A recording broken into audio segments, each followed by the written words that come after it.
여러분들 교재 보겠습니다. 오늘 요나서 말씀인데요. 38주 월요일입니다. 제목을 한번 읽어보겠습니다. 시작. 원수 나라에 보냄받은 선지자 요나.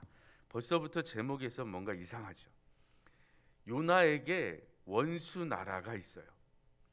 그러니까 이스라엘에게 원수 나라는 오늘 말씀해 보시면 2절 볼까요? 1장 2절 읽겠습니다. 시작. 너는 일어나 저 큰 성읍 니느웨로 가서 그것을 향하여 외치라. 그 악독이 내 앞에 상달되었음이니라 하시니라 라고 되어 있어요. 이스라엘의 적국인 아수르에 이 보시면 니느웨라는 성읍이 있어요. 하나님께서 요나를 불러서 저 나라에 가서 내 말을 전하라 라고 한 거예요. 근데 그 나라가 요나에게 있어서는 원수 나라라는 겁니다. 제목에서 벌써 뭔가 긴장감이 흐르죠. 배경을 읽어보겠습니다. 시작. 유다 사람인 요나 선지자가 보내심을 받은 것은 아수르의 수도 니느웨입니다. 아수르는 이스라엘을 계속하여 괴롭히다가 멸망시킨 나라입니다. 그럼에도 불구하고 하나님은 이방 나라인 니느웨도 회개하고 구원받기를 원하고 계신다는 것을 요나서에서 보여줍니다. 그래서 이 이스라엘 백성들, 지금도 유다 사람들은 속죄일이 되면 회개를 위하여 어떤 성경을 읽나 하면 요나서를 정독하며 회개를 하는 일들을 지금도 계속하고 있어요. 그럼 한번 보겠습니다. 1번 보겠습니다. 1장에서 2장입니다. 요나는 니느웨 성으로 가기를 싫어합니다. 마치 우리나라와 일본과의 관계와 같기 때문입니다. 그래서 요나는 아수르의 수도 니느웨에 가서 그들이 구원받고 하나님의 사랑받으라고 하기 싫었던 겁니다. 그래서 도망가지만 제비 뽑혀 바닷속에 던져져 큰 물고기에 의해 삼켜집니다. 그러나 사랑의 하나님이 그를 구원하십니다 라고 되어 있습니다.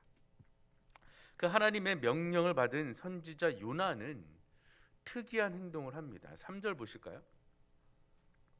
읽겠습니다. 시작. 그러나 요나가 여호와의 얼굴을 피하려고 일어나 다시스로 도망하려 하여 됐습니다. 요나가 뭘 피하였다고요? 여호와의 얼굴을 피하겠다라는 겁니다. 이 말은 뭐예요? 명령 듣지 않겠다라는 거예요. 그래서 책을 보시면 다시스로 도망하려 하고 되어 있는데요. 니느웨가 이쪽이라면 다시스는 저쪽입니다.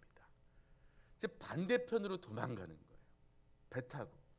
그래서 배 타고 갈 수 있는 가장 멀리 있는 도시로 도망가고 있는 거예요. 저는 하나님 말씀 듣기 싫습니다.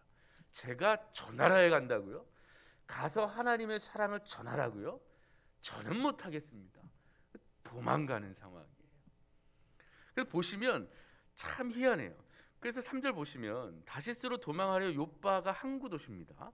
욥바에 배 타러 간 거예요. 내려갔더니 마침 다시스로 가는 배를 만난 거예요.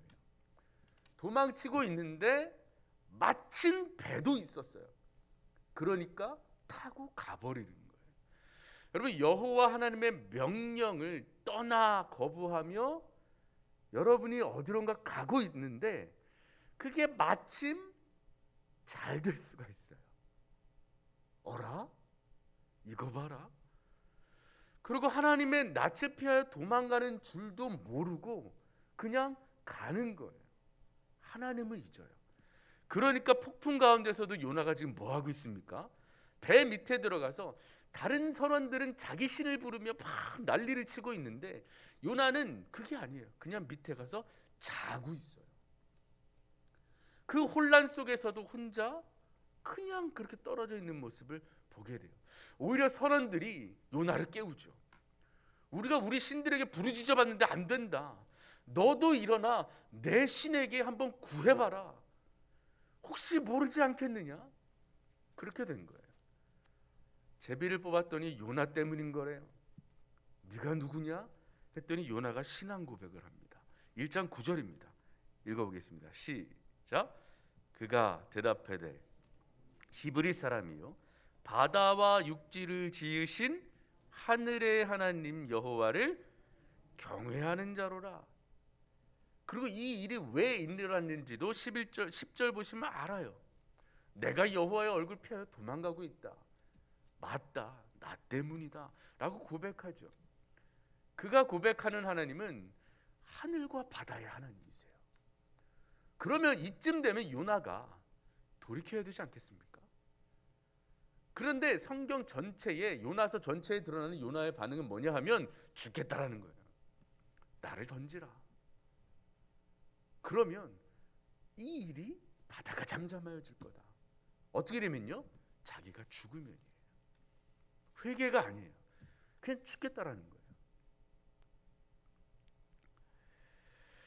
오히려 선원들은 하나님께 간구합니다. 이방인이 하나님께 기도해요. 이 사람을 던질 수밖에 없을 것 같은데 하나님, 이 자의 생명 때문에 우리를 멸하지 마소서. 하나님을 두려워합니다.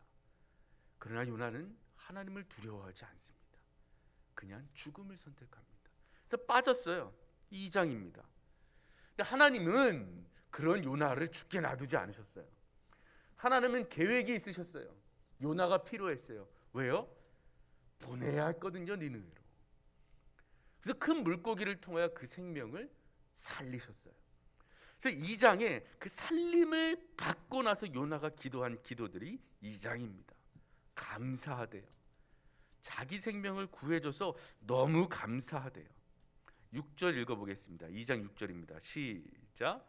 내가 산의 뿌리까지 내려가 싸우며 땅이 그 빗장으로 나를 오래도록 막아 싸우나 나의 하나님 여호와여, 주께서 내 생명을 구덩이에서 건지셨나이다. 하나님께서 구해주신 것도 알아요. 그래서 어떤 고백을 하냐 하면 9절 읽어보겠습니다. 시작.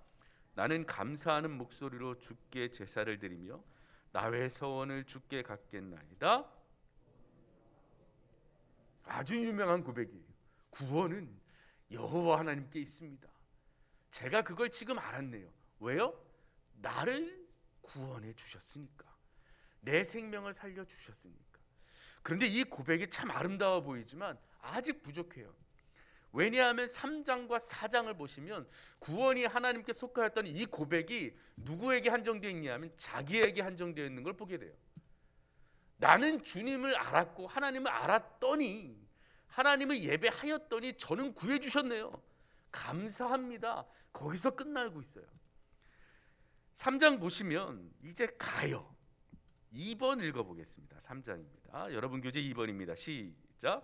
구원받은 요나는 다시 보냄받아 니느웨에 가서 사흘 동안 걸어야 할 만큼 큰 성인데 요나는 겨우 하루를 돌며 40을 위해 멸망할 것을 선포합니다.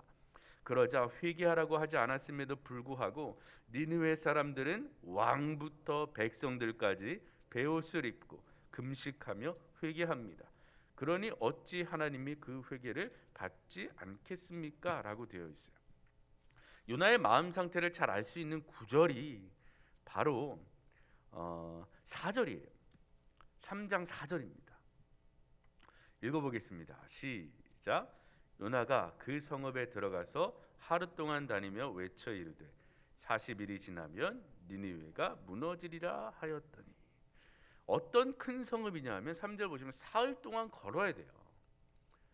그냥 사흘 동안 걷고 여기저기 보면서 여행을 해야 한번 돌아볼 수 있는 큰 성읍인 겁니다. 근데 요나는 그 큰 성읍을 단 하루 만에 후다닥, 니네 40일 지나면 망한데 후다닥 그냥 지난 거예요. 하나님의 말씀이 이들에게 선포되어 그 마음에 심겨져 정말로 회개할 수 있다는 마음이 없어요. 오히려 그럴까 봐 두려워요. 죽고 싶었거든요. 그냥 내가 저리로 가느니 전 죽겠습니다, 이거였어요. 그러니까 그냥 하루 동안 확 돌아버린 거예요. 에이, 회개하겠어? 그랬는데 백성들이 막 울며 회개하기 시작하는 거야.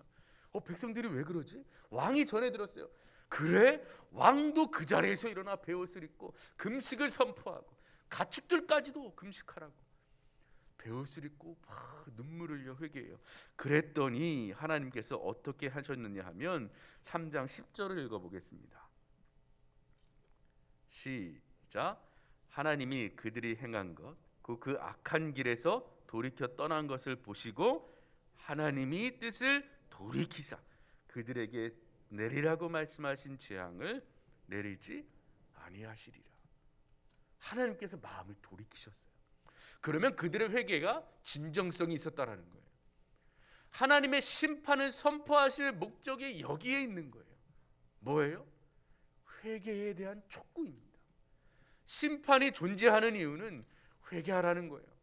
돌아오라는 거예요. 돌아오면 내가 그 심판의 뜻을 돌이켜 구원해 주겠다라는 거예요. 이 구원의 영역에 이스라엘뿐만이 아니라 누구든지 악한 길에서 돌아서 회개하면 받아주시겠다라는 거예요. 구원해 주시겠다라는 거예요. 하나님은 요나가 이 마음을 알기를 원했어요. 하나님은 이방 사람들도 포기하지 않았지만 아직까지도 마음을 돌이키지 못하는 요나도 포기하지 않으셨어요. 4장 1절 보겠습니다. 읽겠습니다. 시작. 그 구절을 읽었지요. 3번 읽어보겠습니다. 여러분 교재입니다. 읽겠습니다. 시작. 그러나 요나는 하나님의 마음을 품지 않고 자기 나라를 괴롭힌 니느웨가 멸망받기를 바라고 있습니다. 언덕에 올라 멸망하기를 기다리지만 하나님은 회개한 그들에게 재앙을 내리지 않습니다. 하나님은 그런 요나를 깨우치기 위해 박농쿨을 보내십니다.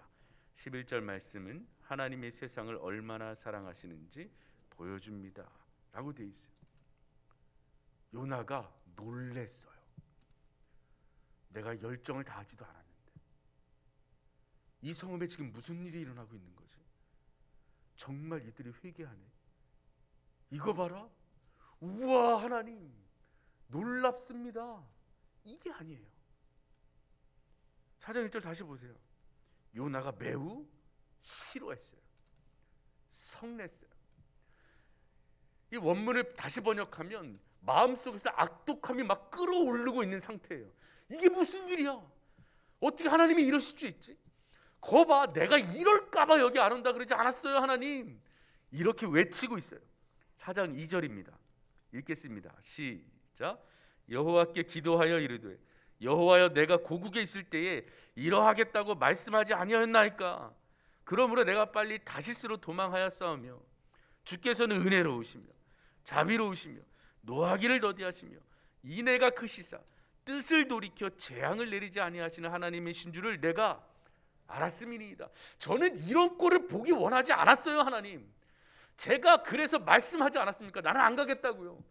저는 하나님이 이 원수 나라에 그 사랑을 베푸시는 꼴, 은혜로우시며 자비로우신 하나님이 노하기를 더디하셔서 인애를 이 사람에게 내려 뜻을 돌이켜 재앙을 내리지 않는 거, 저는 볼 수 없단 말입니다.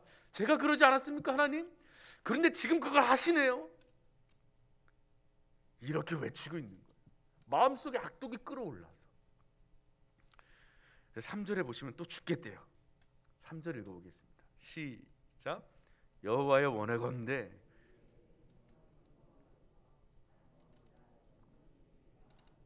하나님께 아주 생떼를 쓰고 있어요. 이 꼴을 보게 하시겠다고요, 지금 저한테? 그럼 차라리 저 죽여주세요. 차라리 죽는 게 낫겠어요. 이 꼴을 보느니 내가 죽겠다니까요. 아주 생떼를 부리고 있어요. 이런 생떼를 부리는 요나를 하나님은 끝까지 포기하지 않으십니다. 하나님의 마음을 알려주길 원하셨어요. 요나가 언덕 위에 작은 공간을 만들고 어떻게 하나 보자. 하나님이 나를 죽이든지 아니면 이 은혜를 거두어 재앙을 내리는지 내가 한번 보리라 하고 이렇게 보고 있었어요. 막 더워서 미치겠는데 하나님께서 넝쿨을 만들어주세요. 그늘을 만들어주셨어요. 너무 좋은 거예요. 더워서 죽을 것 같았는데 하나님께서 박농쿨을 다 가려주셔서 그늘이 생기니까 너무 좋은 거예요. 근데 그 다음날 아침에 하나님이 벌레로 그 넝쿨을 다 사라지게 하셨어요. 그랬더니 또 죽겠대요. 8절 보겠습니다. 읽겠습니다. 시작. 자, 해가 뜰 때에 하나님이 뜨거운 동풍을 예비하셨고 해는 요나의 머리에 쪼임에 요나가 혼미하여 스스로 죽기를 구하여 이르되 죽겠대요. 또 죽겠대요. 하나님이 말씀하셔요. 11절입니다. 결론입니다. 읽겠습니다. 시작. 하물며 이 큰 성읍 니느웨에는 좌우를 분별하지 못하는 자가 12만 명이요 가축도 많이 있나니 내가 어찌, 이게 하나님의 마음이에요. 아낀다라는 거예요. 내가 아끼겠다라는 거예요. 너는 네가 기르지도 심지도 않은 박농쿨이 사라지는 것, 그 박농쿨을 아껴, 너무 아까워. 이거 박농쿨 있어야 되는데 이걸 가져가신다고요? 날 그냥 죽이세요. 그 박농쿨조차도 아끼는데 이 하나님인 내가 12만 명이 넘는 저들을 아껴 뜻을 돌이키는 것이 잘못됐니? 라고 가르쳐 주시는 거예요. 요나의 결론이 어떻게 됐을까요? 요나의 마음이 표현되지 않아요. 그렇게 갑자기 요나서는 끝을 맺습니다. 요나는 과연 이 하나님의 가르침에 어떤 반응을 보였을까요? 여러분의 상상에 맡기겠습니다. 결론을 내보죠. 여러분은 하나님의 사랑을 받을 수 없다고 생각되는 사람이 있는지도 모르겠어요. 저도 있었습니다. 아니, 이 사람을요? 차마 저는 저 사람에게는 복음 못 전하겠습니다. 하나님은 그렇지 않으세요. 우리의 뜻과는 상관없이 하나님이 구원하고자 하신다면 구원하시는 거예요. 근데 그 구원을 어떻게 하기로 하셨냐면 여러분이 먼저 그 사랑의 마음을 깨닫기를 원하시는 거예요. 여러분, 하나님 아니고서는 여러분 그렇게 사랑하실 분 없습니다. 하나님이시니까 여러분을 그렇게 사랑하시는 거예요. 구원해 주시는 거예요. 자기 아들 다 바쳐서. 그 사랑 좀 깨닫기를 원하시는 거예요. 그 사랑을 깨달아야 그 다음에 뭐 할 수 있는 거예요? 나아가 사랑을 전할 수 있는 거예요. 사흘길을 하루 만에 응 하고 돌아오는 것이 아니라 나를 사랑하시는 그 사랑이 얼마나 큰 줄 아니까 저 사람도 최선을 다하는 거예요. 사흘 동안 돌 큰 성읍을 계속 돌 수도 있어요. 그들이 회개하여 구원받는다면 하나님 도와주세요. 사흘 동안 걸으며 복음을 선포하는데 저들이 회개하지 않아요. 하나님이 저 보내셨잖아요. 사흘 더 돌아다닐게요. 하나님이 작정하신 그 은혜와 사랑과 자비하심과 돌이키심을 이 큰 성 니느웨에 베풀어 주세요. 제가 그거 볼게요. 라는 마음으로 돌아다니는 여러분이 되셔야 합니다. 하나님 저를 여기에 불러주셨잖아요. 저를 사랑하셨잖아요. 더군다나 예수사랑 초청장치까지 한대요. 그러면 하나님 제가 해볼게요. 제 가족에게, 제 아이에게, 저의 부모에게 전해볼게요. 나를 구원하신 그 사랑 저들에게도 주실 거잖아요. 그럼 절 사용하세요. 할게요. 하나님은 하라고 하는데 저 반대편으로 도망가는 요나와 같은 내가 아니라 하나님이 가라고 하실 때 네, 가겠습니다. 왜요? 하나님은 하늘과 땅의 하나님이시요 전능하신 하나님이시요 하시겠다고 하신 일을 우리를 통하여 반드시 이루시는 하나님이신 것을 믿음으로 고백할 수 있기 때문입니다. 그러니 나아갈 수 있다는 것에 감사합시다. 오늘 요나서를 같이 묵상하시면 여러분들이 적으실 때 그 하나님의 마음을 깨닫고 적으셨으면 좋겠습니다. 기도하겠습니다. 전능하신 하나님, 우리를 구원하여 주신 그 사랑에 감사드립니다. 가끔 우리는 그 사랑이 나한테만 있는 거라고 생각하기 쉽습니다. 나는 구원하기에 마땅하지만 저들은 구원하기에 마땅치 않습니다. 라고 생각하여 하나님이 가라고 하신 그 명령을 애써 외면하고 있지는 않은지 우리의 마음을 돌아봅니다. 우리를 포기하지 않으시는 하나님, 우리를 일으키시는 하나님, 주님의 말씀과 명령에 순종하게 하여 주시옵소서. 그런 하루 살게 하여 주시옵소서. 우리 주 예수 그리스도의 이름으로 기도합니다. 아멘.